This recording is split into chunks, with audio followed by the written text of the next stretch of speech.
তুমি কি কখনো এমন অবস্থায় ছিলে যখন মনে হয়েছে সব শেষ, যখন চারপাশে অন্ধকার, কোথাও আলো নেই? মনে হয়েছে আল্লাহ আপনাকে দেখছেন না, শুনছেন না, বুঝছেন না।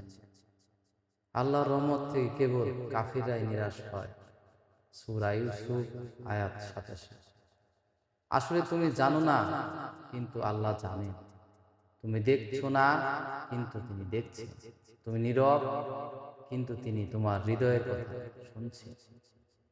তুমি যখন রাতে কাঁদো কাউকে না জানিয়ে, আল্লাহ তখনও তোমার পাশে থাকেন। তোমার চোখের প্রতিটি অশ্রু তিনি গুণে রাখেন।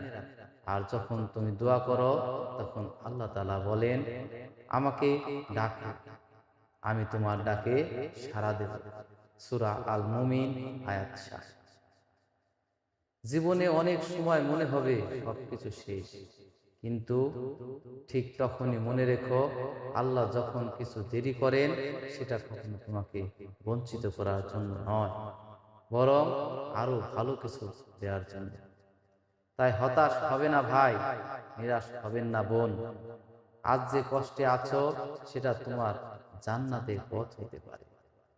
আজ যে অস্ত্র ঝরছে, সেটা হয়তো কালকে আল্লাহর রহমত হয়ে ছড়বে।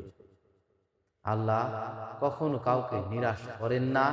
ধৈর্য ধরো, বিশ্বাস রাখো, আর দোয়া করতে থাকো।